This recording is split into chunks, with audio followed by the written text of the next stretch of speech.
Kuntilanak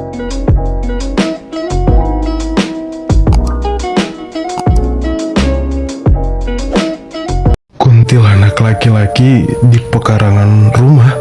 Hah? Siapa di sini yang di halaman rumahnya ada pohon gede?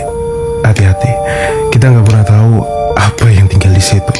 Kayak cerita yang satu ini, cerita yang dikirimkan ke podcast Bagi Horor melalui Google Form yang kalau kalian mau kirim linknya ada di bio TikTok. Pengirim bernama Farhan. Dia tinggal di daerah Jawa Tengah, tepatnya di kota Solo. Kejadian ini Farhan alami kira-kira ketika dia berumur 10 tahunan lah ya. Mungkin kisaran SD. Ketika tinggal di sebuah rumah kontrakan yang ia tinggali hanya selama kurang lebih 2 tahun. Di depan rumah kontrakan Farhan itu ada sebuah pohon yang cukup besar, yang memang oleh si pemilik kontrakan itu nggak dibolehin untuk ditebang. Ada beberapa kejadian yang pernah Farhan alami di rumah ini. Entah itu suara-suara lah, sekelebat bayangan di belakang rumah lah. Tapi yang paling Farhan ingat adalah kejadian ketika dia melihat sosok di pohon besar yang ada di halaman depan rumahnya. Malam itu Farhan terbangun tengah malam. Dia kebelet pipis, karena tadi sebelum tidur dia lupa untuk pipis. Dia mau bangun ke kamar orang tuanya, bangunin orang tuanya. Nah, posisi kamar Farhan itu ada yang di paling depan dari rumah, di samping ruang tamu persis. Jadi berseberangan langsung lah sama si pohon besarnya ini. Pas dia mau keluar kamar, dia dengar ada kayak suara cakar-cakaran, kayak suara kucing lagi latihan kukunya. Mungkin yang punya anabul atau punya kucing tahu lah ya, paham maksud suaranya seperti apa. Suara cakar-cakaran. Nah, masalahnya si Farhan ini itu nggak punya kucing. Anak SD dengar suara begituan malam-malam ada perasaan takut, tapi kata Farhan ada juga rasa penasaran. Dia pengen tahu apa itu, hewan apa. Diintiplah dari jendela yang ada di kamarnya. Pas dibuka itu gorden, kalian tahu apa yang Farhan lihat? Di batang pohon besarnya itu ada yang terbalik, nempel, merayap. Kepalanya di bawah, kakinya di atas. Rambutnya panjang, persis kayak kuntilanak. Tapi bentuk badannya itu terbilang aneh kata Farhan. Badannya itu panjang. Panjangnya nggak normal lah, sedangkan kaki sama tangannya itu normal. Nah, makhluk ini itu kayak tahu kalau Farhan lagi ngintipin di jendela. Karena Farhan sama sekali nggak bisa gerak. Dia terpaku, beku, dingin, sama sekali nggak tahu apa yang harus dia lakuin. Teriak aja nggak sanggup.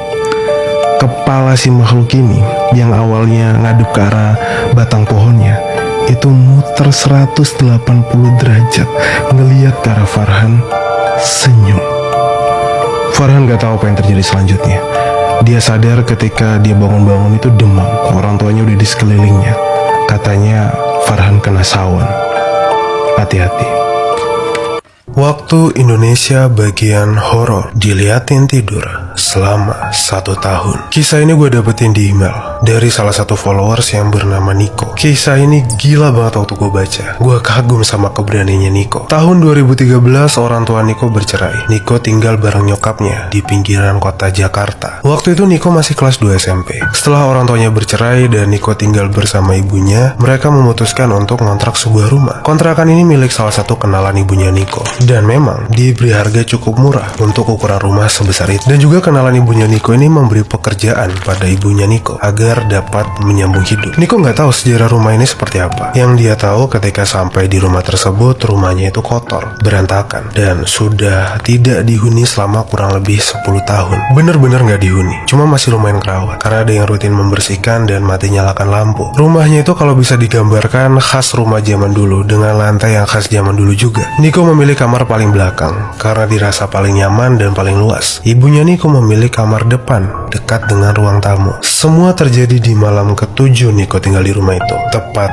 1 minggu. Setelah makan malam, Niko memutuskan untuk langsung masuk ke kamarnya dan tidur. Dia merasa energinya terkuras hari itu. Jarak sekolah yang cukup jauh dari daerahnya, tugas menumpuk, ditambah harus melaksanakan bimbel sore harinya. Sedang nyenyak-nyenyaknya tidur, tiba-tiba malam dia terbangun, kebelet pipis. Baru saja membuka mata. Sedang nyenyak-nyenyaknya tidur, tiba-tiba malam dia terbangun, kebelet pipis. Baru saja membuka mata, dia melihat suatu pemandangan yang tidak nyaman untuk dilihat. Di ujung tempat tidurnya, dia melihat seorang laki-laki bertubuh jangkung dengan kepala yang miring, menatapnya diam, tidak bergerak sama sekali, bahkan seperti tidak bernafas. Niko sama-sama terpaku melihat sosok ini. Dia berusaha menggerakkan tubuhnya tapi tidak bisa. Lama-kelamaan kesadarannya mulai hilang. Dia ketiduran dan kebangun esok hari dengan tubuh yang sudah dipenuhi oleh keringat. Keesokan harinya hal ini kembali terjadi lagi dan terus terjadi. Sosok ini hanya melihat Niko tidur, tidak bergerak, tidak mengeluarkan suara, tidak menyerang, hanya diam. Niko berusaha cerita ke nyokapnya akan hal ini, tapi nyokapnya malah menganggap bahwa Niko itu halu, cuma halusinasi doang. Niko berusaha cerita hal ini ke nyokapnya, tapi nyokapnya menganggap bahwa Niko itu halu,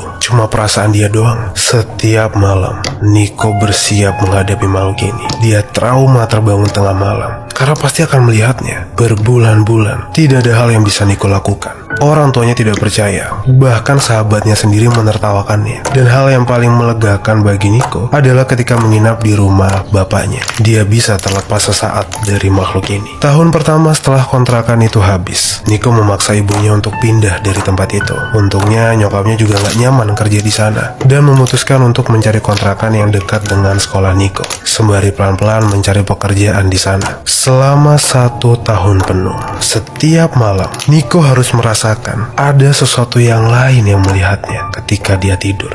Di kontrakan baru tidak terjadi apa-apa. Niko bisa tidur dengan tenang. Dan sampai sekarang Niko tidak tahu itu makhluk apa dan kenapa. Dan Niko juga tidak ingin mencari tahu. Ada pesan dari Niko, terserah kalian percaya atau tidak percaya dengan cerita ini. Tapi siapa tahu sekarang yang tinggal di rumah itu sedang menonton video ini. Ingat-ingat hal ini. Jangan menyalakan lampu ketika tidur, karena akan lebih nyaman ketika kalian tidak melihat makhluk itu. Salam Niko.